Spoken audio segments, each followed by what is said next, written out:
Fala pessoal, passando aqui para compartilhar as minhas primeiras impressões a respeito da prova de sentença criminal do concurso para juiz federal do TRF1.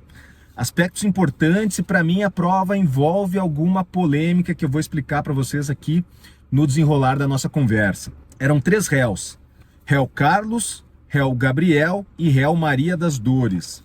E as imputações eram tráfico de drogas, associação para o tráfico, organização criminosa, moeda falsa e corrupção ativa.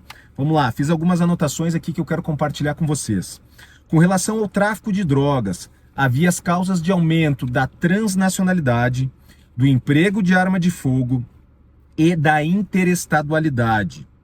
De cara, já podemos afastar a interestadualidade porque não havia elementos na questão que indicassem que o objetivo era difundir a droga por diferentes estados da federação.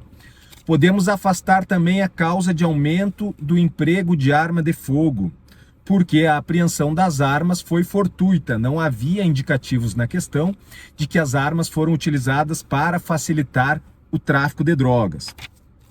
Com relação à associação para o tráfico e organização criminosa, a questão traz elementos de que os indivíduos estavam associados para o tráfico, para transportar a droga do Paraguai até a cidade portuária em que teria destino para a Espanha. Então, sendo a associação específica para o tráfico, nós podemos condenar pela associação para o tráfico, artigo 35 da Lei de Drogas, afastando a condenação por organização criminosa sob pena de bis in idem. Não havia indicativos de outros crimes que eles estariam associados para praticar. Temos a imputação de corrupção ativa ao réu Carlos. E aí há a indicação de que a operação policial foi filmada, foi gravada, embora depois não haja mais menção a esta gravação, a esta prova. De todo modo, a jurisprudência do STJ em relação a esses casos de corrupção é no sentido da possibilidade de se valorar a palavra dos policiais para um juízo condenatório, o que, aliada à gravação, permitiria a condenação do Carlos pela corrupção ativa.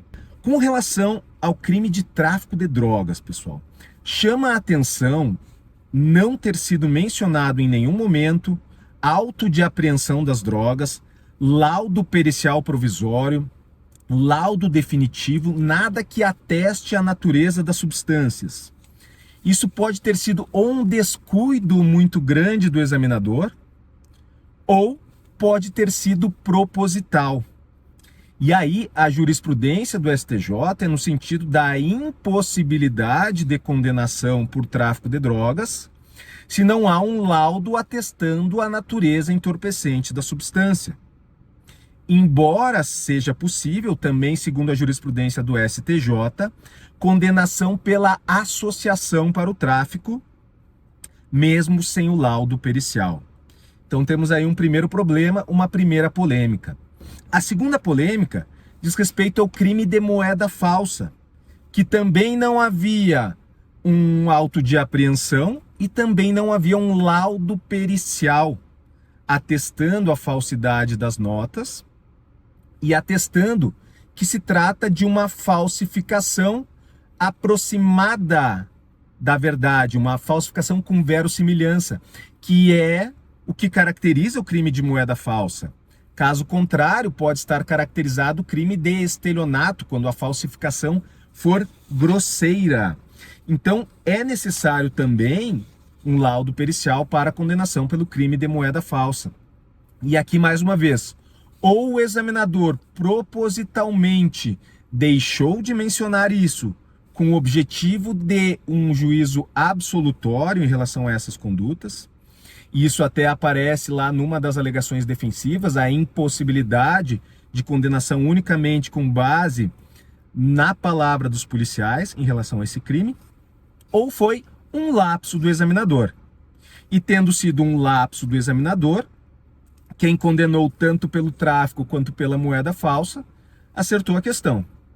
Se não foi um lapso do examinador, se foi propositalmente omitido o laudo pericial, auto de apreensão, laudo de constatação de drogas, eu imagino que o objetivo do examinador seria, nesse caso, um juízo absolutório em relação a estas condutas, tráfico e moeda falsa. Lembrando que em relação a Maria das Dores, a própria descrição da questão não trazia grandes elementos que permitissem concluir pela adesão dela à conduta dos demais agentes, dos réus Carlos e Gabriel, que dividiam a direção do caminhão e teriam concordado em receber os valores, ao menos eles confessam na fase policial, segundo diz a questão, teriam concordado em receber os valores para fazer o transporte dessas drogas.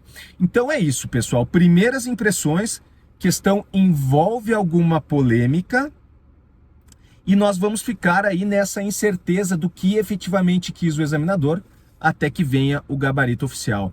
Mas chama a atenção também o número limitado de linhas, as poucas linhas, o que pode talvez encorpar a tese de que era o objetivo do examinador que vocês absolvessem alguns dos réus em relação a alguns dos crimes. Tá bom? Fica aqui a minha análise preliminar, então, e a minha torcida para que todos vocês tenham ido bem e consigam a aprovação, ou que o examinador considere as duas correntes, a corrente de quem condenou com base no que está descrito na questão e a corrente de quem absolveu porque não havia elementos de materialidade, elementos periciais, autos de apreensão descritos nessa questão. Tá bom, pessoal? Fica aqui então a minha análise e o meu abraço e a torcida por vocês. Tá bom? Bons estudos!